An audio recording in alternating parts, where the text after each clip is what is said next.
변호사님, 네. 질문 있는데 네. 법률적인 건데 네. 오늘 자꾸 31일과 1일 사이에 지금 31일에는 그래도 적어도 31일에 확실하게 명령 내리는 건 아니지 않냐 이렇게 약간 일자를 나눠서 구분하셨잖아요. 네. 이게 31일과 관련해서는 적어도 증인들, 그러니까 어쨌든 뭐 조사받은 사람들 사이에 말이 서로 다르기 때문에 이거부터 논파하기 위해 하신 건가요? 아니면 왜냐면 사실상 2일에 이첩이 가는 거니까 31일에 명령이 명시적으로 됐든 1일에 명령이 명시적으로 됐든 어쨌든 1일에 됐더라도 그게 실제로 명령이 있었다면 결국에 저기서 얘기하는 항명이 성립할 수도 있는 거잖아요. 그 일자를 나눠서 지금 네, 오늘 물론 맞습니다. 이제 7월 31일이냐 8월 1일이냐는 것은 중요하지 않은데 오히려 중요한 거는요. 지금까지 나온 증인들은 8월 1일자 15시 53분경에 조사본부 이첩 보류가 거부된 걸 아무도 모르는 상황이었어요. 그러니까 그분들은 그런 오해를 하죠. 그러니까 우리도 뭐냐면 8월 1일 14시 회의에서는 이첩을 보류하고 조사본부를 이관하자라는 게 명령이 아니라 일종의 이관 건의하자라는 게 그 대안으로 마련된 거라니까. 이첩을 보류해야지 조사본부로 이관을 건의하지. 내일 그 이첩해버리면 그 조사본부 이관을 건의할 것도 없지 않습니까? 그건 이첩 보류가 중요한 게 아니고 조사본부 이관을 하자라고 그렇게 건의하자라는 게 공개된 회의에서의 마지막 멘트였어요. 그런데 공개되지 않은 문자 메시지에서 보면 국방부로부터 그걸 거부당한 거예요. 그럼 그 이후에는 무슨 대책이 있었냐? 재판장님도 계속 그걸 묻는 거 아닙니까? 그 이후의 대책은 뭐냐? 그 문제는 수사단장 피고인과 김기환 사령관 둘 사이의 문제인 거예요. 공개된 게 아닙니다. 그래서 이제 재판장도 지적한 게 더 논의해 보겠습니다. 조사본부 이관을 거부했는데 받아들이지도 않아요 또. 해병대 사령관 더 논의하고 나중에 얘기해 봅시다. 근데 나중에 얘기해 준 게 없다고. 그래서 저희가 지워진 그 문자가 그거다. 그게 사령관의 최후 결심 아니었느냐. 이첩을 보류하고 조사본부로 이관을 건의했어? 조사본부 이관이 거부됐어? 그러면 원래대로 갈 수밖에. 이게 이제 사령관의 최종 결심이었다.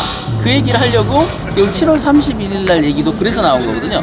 중요한 게 뭐냐면 대안을 마련하기 위해서 토의하는 과정이었지 결론을 내릴 수 있는 상황이 아니었기 때문에 결론을 내려야 명령을 할 거 아닙니까? 조사본부 이관이라는 게 최종 보관이었다고요. 그게 거부되고 나서 최종적인 결정이 될 수 있는 것이지 조사본부로 이관이 받아들여졌으면 이런 논란도 생길 리가 없는 것이죠. 그 점을 지금 쭉 얘기하다가 보니까 7월 30일 얘기가 많이 부각이 됐는데 오늘 이제 피고인이 적절히 지적했듯이 이틀에 걸친 공개된 회의에서의 주 테마는 뭐였냐면 국방부가 시키는 대로 하면 해병대가 다친다. 직권남용이 된다. 그러니까 조사본부로 이관하자. 이게 핵심적인 건의사항이었다고요. 조사본부 이관이 거부된 다음에서야 무슨 지시가 내려지고 명령이 내려질 수 있는 것이지 그전에는 명령을 내릴 필요가 없는 거죠. 왜냐하면 조사본부 이관이 받아들여졌으면 이런 고민이 생길 리가 없지 않습니까? 이첩을 보류하느니 내일 이첩을 강행하느니라는 걸 결정할 필요가 없었던 거예요. 그래서 8월 1일 날 16시 40분 이후의 정황들에 대해서 뭔가 저 증인들이 알고 있었느냐? 결론이 나왔지 않습니까? 전혀 모르고 있어요. 문자로 그렇게 거부한 문자가 왔다는 것도 아무도 모르고 있지 않습니까? 그렇기 때문에 그들이 명령이 있었다라고 하는 것은 넌센스다. 중요한 건 8월 1일 조사본부의 2차 건의가 거부된 다음의 상황이 어떻느냐. 그 부분에 대해서 이제 17시 20분부터 또 다른 논의가 박대령과 그 해병대 사령관 사이에 있었던 것이거든요. 그래서 사건 인계서를 그럼 보자. 이제 최종적 결정을 해야 되니까 사령관 쪽에서 실제 넘어가는 서류가 뭐냐 가지고 와봐라. 보니까 이제 법무관리관 말을 따를 수가 없는 수사 서류에 다 특정되게 돼 있네. 이래서 고민에 다시 진짜 깊은 고민에 빠지게 된 거죠. 그 얘기를 지금 하려고 하는 겁니다. 근데 이제 그런 내막을 자세히 모르는. 그래서 저희들은 이제 뭐냐면 특히 이윤세 공보전문실장 같은 경우는 핵심 참모니까 그런 고민들이 공유되지 않았을까? 해병대 사령관 이런 문자들을 다 보여주면서 이런 일이 있었다라고 내밀한 고민을 같이 하지 않았을까라는 생각을 했는데 그것도 아니었다는 얘기죠. 오늘 보면은 깊은 고민은 그리고 이제 해병대 사령부에 있는 어떤 누구도 현재까지는 그 텔레그램 문자를 8월 2일 이전에 본 사람이 없나 봐요. 심지어 피고인조차에게도 보여주진 않았거든요. 이첩이 보류됐다는 사실만 알려줬을 뿐이지 자기가 상부에 보고했던 내용이랄지 국방부에서 뭐 징계로 빼달라고 이상한 소리를 한다랄지 이런 텔레그램 문자를 핵심 참모인 지금 피고인한테 보여주지 않았다는 거예요.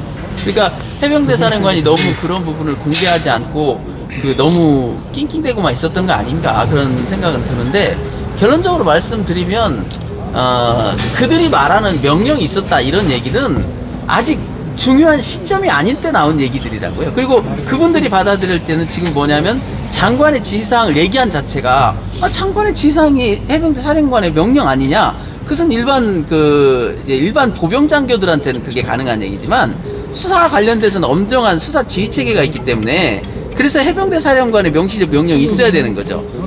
국방장관의 명령을 이렇게 전달한 것만 가지고는 수사 지휘 체계에 맞지 않기 때문에 그래서 사실 이제 오늘 2명의 증인도 사실은 그런 부분에 있어서는 핵심적인 그걸 좌우할 만한 멘트는 없다 그런 생각입니다. 지금 방금 전에 말씀해 주셔서 그런데 장관의 지시사항을 사령관이 수명해서 정확하게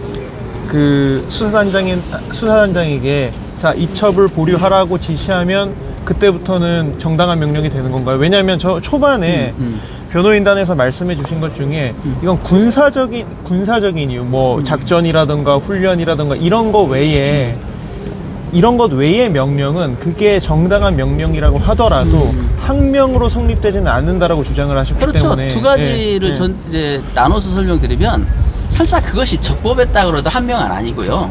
또 적법할 리도 없고요. 그건 뭐냐면 형식이 그나마 그렇게 갖춰줘야 된다는 거죠. 해병대 사령관이 지시하는 형식을 갖춰줘야 된다. 장관은 직접 지시권이 없으니까. 그런데 지금 해병대 사령관이 지시했는지조차도 형식적인 요건도 지금 애매하게 돼 있지 않습니까? 그걸 지적하는 겁니다. 거기까지는 가지도 않은 거죠. 네, 그렇죠. 그게 항명에 해당하는 명령인지는 해병대 가지도 않은 사령관의 거죠. 명시적 명령이 있어야 그 다음에 이게 정당한 명령인지를 따질 수 있는 것인데 해병대 사령관의 명령이 있는지가 애매하면 국방장관의 명령만 가지고는 이게 항명죄가 성립되지 않아요. 그게 항명죄가 성립되려면 해병대 사령관과 수사단장이 함께 했을 때는 그게 가능합니다. 왜냐하면 해병대 사령관이 항명의 주체가 되고 공범이 된다면 그건 논리적으로 성립될 수 있는 얘기죠. 그런 얘기고요. 저는 오늘 이제 오히려 가장 충격적이었던 게 뭐냐면 저는 군검찰이 전화번호부도 제대로 확인 안 하고 구속영장을 청구했다. 그러면서 대통령 경로를 망상이라고 표현했다라는 게 너무 어이없지 않습니까? 아니 왜 그러면 통화 기록을 조회하나요? 누군지를 알아야 이 통화가 어떤 통화인지를 알기 위해서 통신 사실을 조회한 거 아닙니까? 그다가 지금 피고인은 처음부터 그걸 강력하게 주장했어요. 적어도 8월 28일에는 공개적으로 얘기를 했고요. 그 전에도 여러 가지 매체를 통해서 적어도 8월 23일경에는 수사 기록에도 등장합니다. 대통령 경로설이. 그런데 그 대통령 경로설이 있었다면은 그것을 뒷받침하는 명백한 통화 기록이 확보돼 있는데 단지 군검찰이 그 전화가 누군지를 몰라가지고 영장을 청구하면서 망상이라고 썼다. 이건 정말 창피한 노릇이죠. 차라리 군검찰이 다 알면서도 피고인을 속된 말로 잡아 쳐넣기 위해서 무리수를 뒀다면 그나마 이해가 되겠어요. 세상에 병과장인 대령을 인신구속하겠다 하는 사람들이 그 통신 기록에 누군지도 확인 안 하고 임기훈, 임종덕도 모르고 구속영장 청구했다는 얘기예요. 그러면 이게 도대체 황당무계하지 않습니까? 저는 그 말을 듣고 좀 한편으로는 좀 안도의 한숨을 쉬면서 또 한편으로는 씁쓸하더라고요. 저놈들이 내 후배인가? 네? 물론 이제 확인하는데 좀 어려움은 있었어요. 저희도 어려움이 있었습니다. 왜냐하면 그 전화번호부를 우리는 못 가지고 있었으니까. 김계환 사령관이 입력한 전화번호부는 우리가 없잖아요. 그런데 우리가 그 전화번호부도 없는 우리도 알아보니까 바로 알아봤고, 기자분들 중에는 어떤 분들은 그걸 자기가 직접 입력해보니까 카톡에 뜨더래요. 그렇게 어렵지 않게 확인할 수 있어요. 설사 이름이 없다 하더라도. 김계환 사령관이 임종덕이나 임기훈을 입력해놓지 않았다 하더라도 그거 확인하는데 어렵지 않다고요. 구속영장이라는 것은 그들이 지금 43페이지에 그 구속영장 청구서를 썼고요. 제가 그거 한글 파일로 옮겨보았는데 8시간 걸리더라니까요. 그렇게 애를 써서 구속영장을 청구한 사람들이 이름 확인도 안 하고 누구 통화인지도 모르고 임종득이 이첩이 강행된 직후에 임종득이 7분 51초로 통화했는데 그 사람이 누군지 확인도 안 하고 구속영장을 청구했다는 거예요. 게다가 아까 보십시오. 2070페이지죠. 수사보고서를 그렇게 엉망으로 써놓고 8월 1일자와 8월 2일자가 같다는 거 아니에요 지금. 자기들이 수사보고서에 다르고 거짓말을 썼다고 증거인멸이라고 맹비난을 해놨어요. 그게 구속영장 청구서에 참고자료로 들어갔을 거라고요. 그렇게 엉터리 수사보고서를 만들어 놓고 오늘 하는 얘기를 들어보세요. 그걸 몇 차례, 이게 처음 제가 지적한 게 아닙니다. 의견서에도 이미 2번 이상을 썼어요. 너희들 왜 8월 2일자 사건 인계서를 인용만 하고 있지 증거로 안 냈느냐? 아무 묵묵부답하다가 오늘 지적하니까 8월 1일과 8월 2일이 같대요. 그것뿐입니까? 아니 해병대 수사단이 수사를 엉망으로 했다고 온 천하에 떠들고 다니고 비난했던 사람들이 일본 군검찰입니까?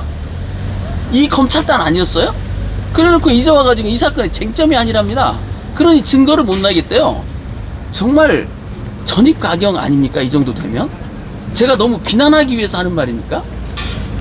아무리 그 경험이 부족하고 조직이 작다고 해도 같은 법조인이고 이거는 연수원 나온 초임한테 맡겨도 이 정도 엉터리 짓거리는 하지 않아요.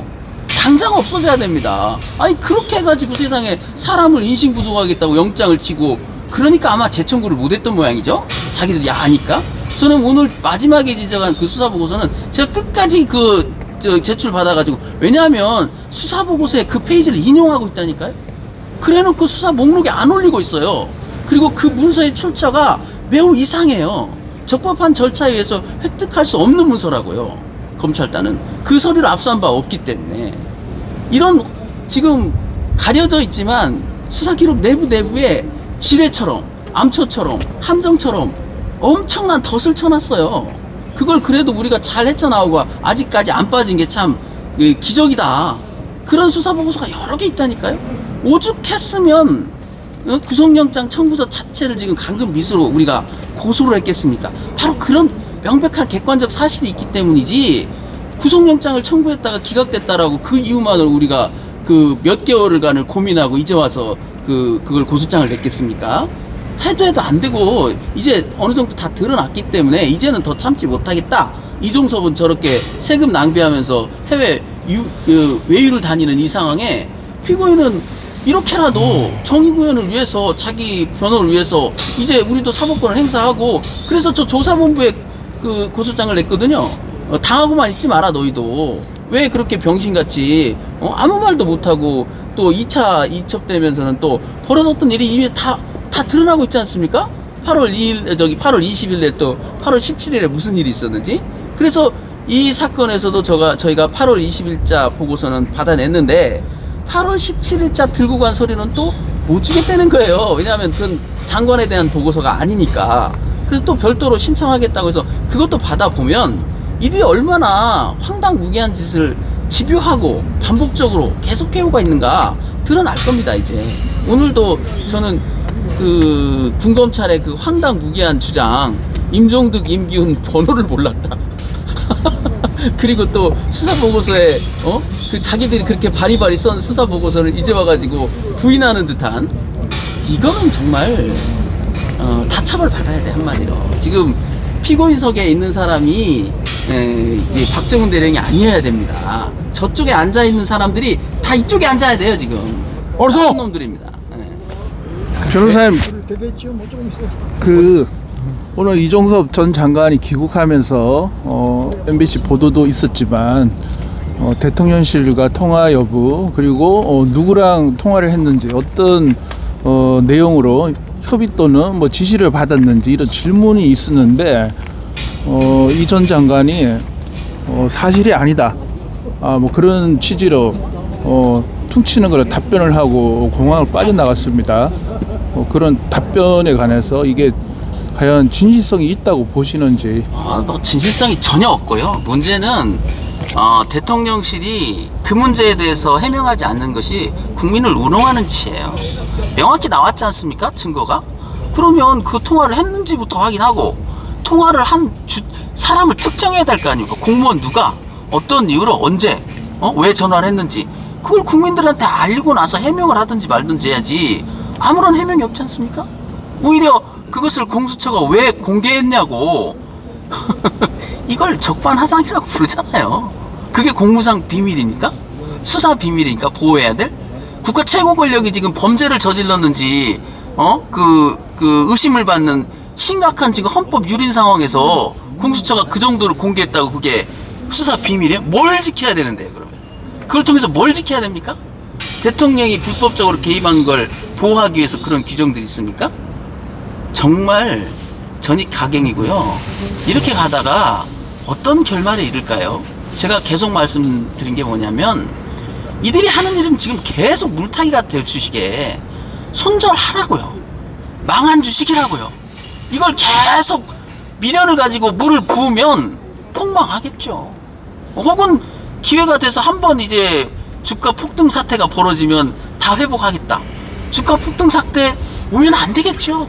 그렇지 않습니까? 이 사건에서 지금 저런 식의 계속적 물타기, 정의를 끝까지 짓밟고, 한 번 잘못한 것도 큰데 그것을 인정하지 않고 저런 공무원 집단들을 이용해가지고 허위 서류나 만들고 말이죠.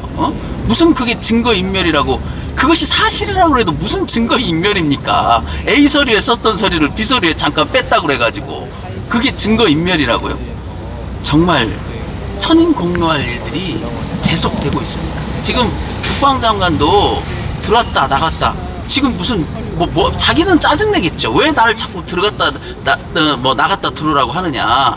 국민들 입장에서 저거 다 세금이라고요. 우리 세금 들어가는 겁니다. 범죄자들이 지금 도망다니고, 우리는 그 제주도 한 번을 가는데도 비행기 값이 없어가지고 말이지, 모아가지고 가는 이 판에 말이죠. 호주가 무슨 뒷집입니까? 아무 때나 갔다 아무 때나 들어오게. 물론 뭐 공관장 회의 때문에 들어온다고 하지만 올 때 왔다면 생색낼 일도 아닌 것이고요. 무슨 지금 그 선거 때문에 지금 코너에 몰리니까 뭐 하는 신용만 하는 거죠. 이게 뭐 하는 짓입니까? 그것도 역시 마찬가지. 물타기 하지 말고 호주 대사 임명을 철회해야죠. 어디 그걸 호주 대사로 임명할 만한 사람입니까? 명백한 지금 피의자인 그 가능성이 매우 높은 사람인데 어떤 나라가 세상에 피의자를 그 대사로 임명해가지고 외유를 시켜요. 그게 이승만 대통령 때 신성모 국방장관한테 했다면서요. 주일 대사로 내보내는. 이게 2024년 이게 올해가 지금 이승만 때입니까 이게? 도대체? 자유당 시절이에요. 그러니까 지금 이게. 저 오늘 네. 원장님한테도 혹시 본인이 직접 답변을 해주실 수 있을지 모르겠는데 아까 이제 증인한테 피고인 신고 하는 중에 해병대 선배들을 만나면서 사령관의 우유부단함이 이런 일을 초래했다고 얘기를 이렇게 말씀을 하신 것은 이윤세 실장이라는 분이 그런 분들을 만나면서 그런 얘기를 좀 했다라는 얘기죠. 그리고 그 얘기를 오늘 법정에서 이렇게 신문을 하신 이유라 그걸 좀 설명을 해주시면. 아마 이제 그게 그 이윤세 공보정무실장뿐만 아니라 많은 사람들이 그렇게 얘기를 하고 있는데 법정에 나와서는 말씀을 못 하시니까 답답해서 하신 말씀일 거예요. 그게 어디 이윤세 한 분만의 얘기입니까? 지금 이번 사태에서도 보면 텔레그램 받고 자기 혼자만 낑낑대고, 아니 참모한테 그러면 의견을 구하지 말든가. 의견을 구하려면 제대로 전 정보를 제공하고 의견을 구해야 했을 거 아닙니까?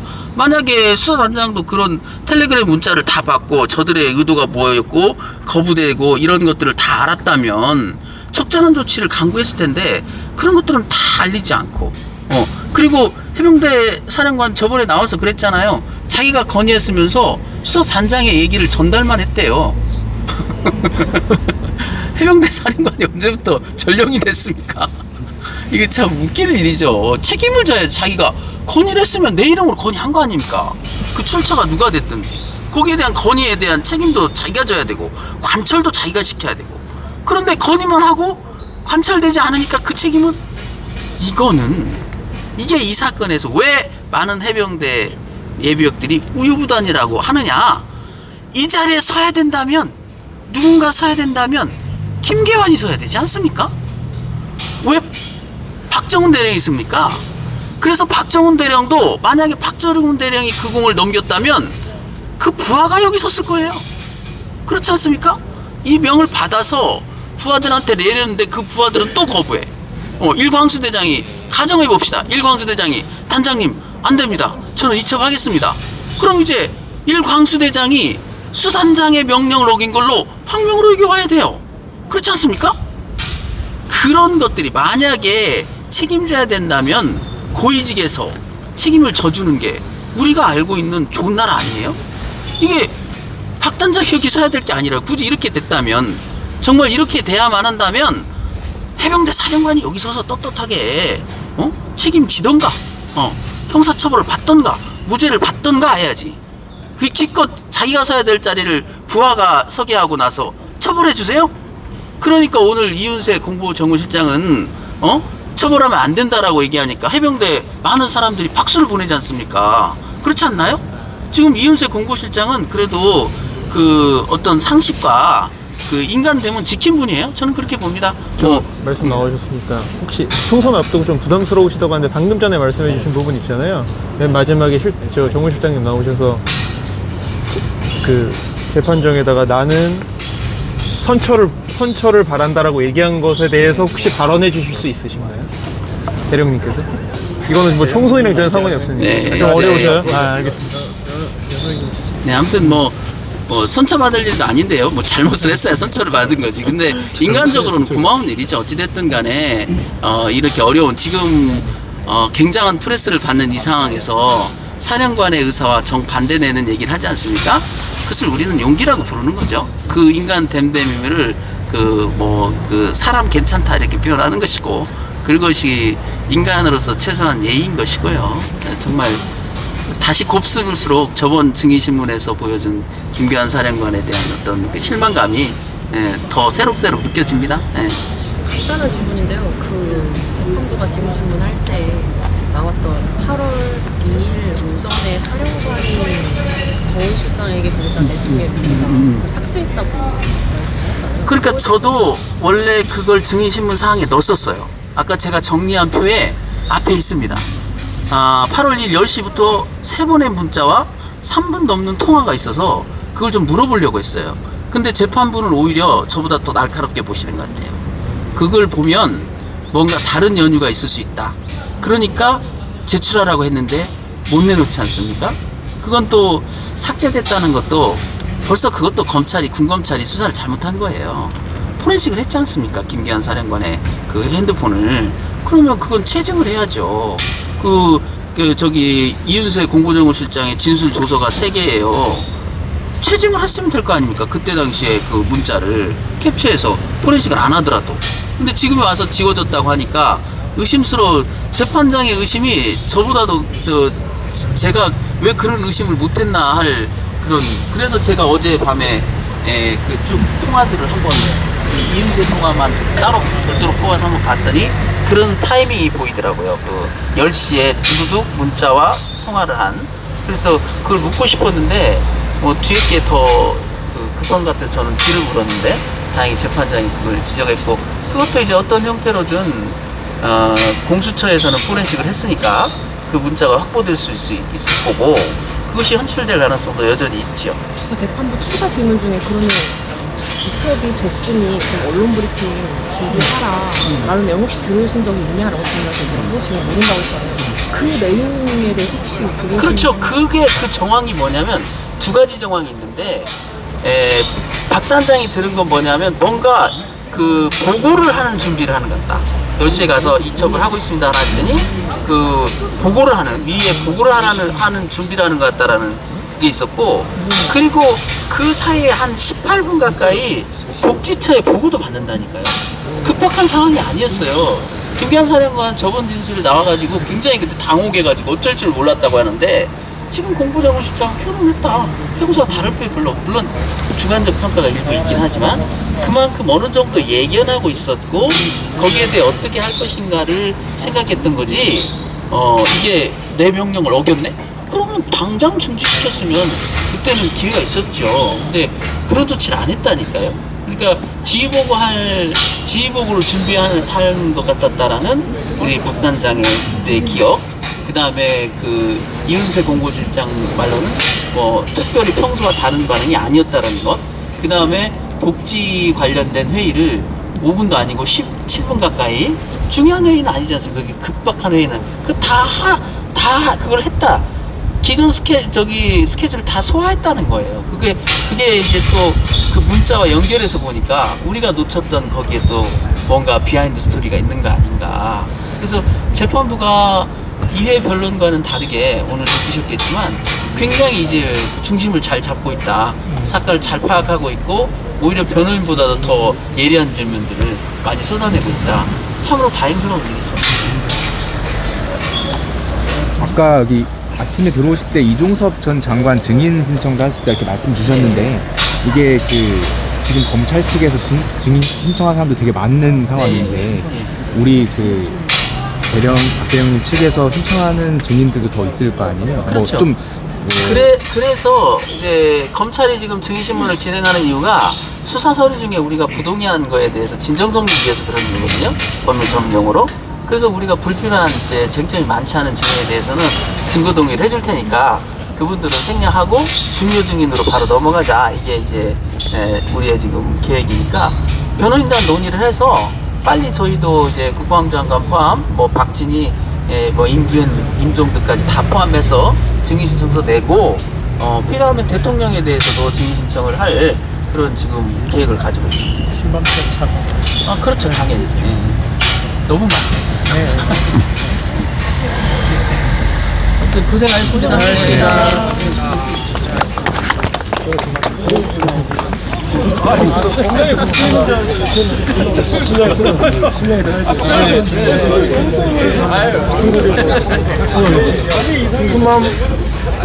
절대로 아니 나옵니다. 네.